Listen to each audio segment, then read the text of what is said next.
On a cold December morning in New York City, James sat hunched on a park bench just outside Central Station, his worn coat barely shielding him from the biting wind. His boots were scuffed, his fingers numb, and his eyes weary from a sleepless night. Once a proud carpenter, James had been laid off months ago, and since then, life had been a series of rejections, overdue bills, and half-empty stomachs. But what weighed on him most was the look in his daughter Emma's eyes when he couldn't afford her school supplies or the winter jacket she desperately needed. Still, he smiled when he dropped her off at school every morning, pretending everything was okay, because that's what dads do. That morning, James clutched a small paper bag with a peanut butter sandwich he'd saved from the shelter. He was about to take a bite when he noticed a woman on the bench across from him. She was dressed sharply in a gray trench coat and heels, but her shoulders trembled as silent tears fell down her cheeks. She stared at the ground, trying to hide her emotions behind dark sunglasses, but James could see the pain. Without thinking, James stood up, walked over, and gently tapped her shoulder. "Ma'am. I don't have much, but I have this." He offered her a tissue from the crumpled pack he kept in his pocket, one of the few things he could offer freely. "You look like you could use it more than me." The woman hesitated, startled by the stranger's kindness. Slowly, she took the tissue and nodded. "Thank you," she whispered, her voice breaking. James sat beside her, keeping a respectful distance. "Rough day?" She let out a small laugh between sniffles. "You could say that. Lost someone important. And now I'm questioning everything I've worked for." James nodded. "I've lost a lot too. But I've learned that sometimes the smallest kindness can keep a person going." He paused, glancing at her.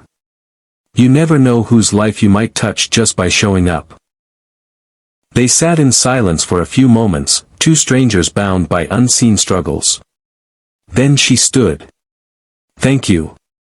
You have no idea how much I needed someone to remind me of that." And with that, she walked away, disappearing into the crowd. Days passed.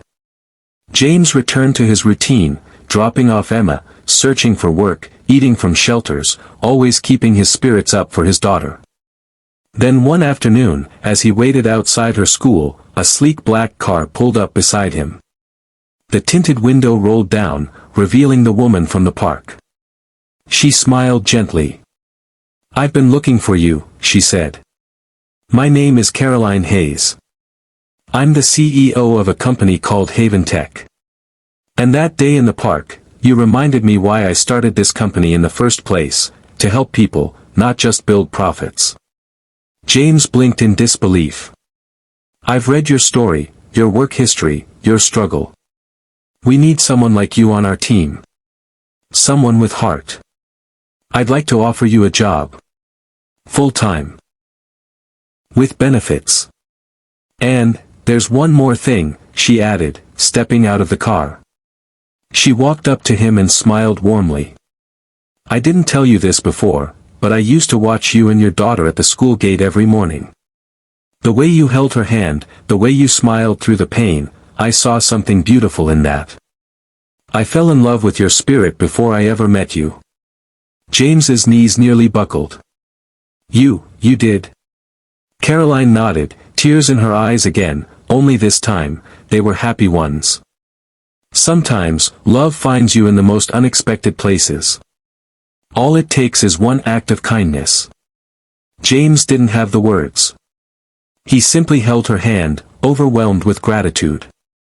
In that moment, standing on a cracked sidewalk with the winter sun beaming through the clouds, everything changed.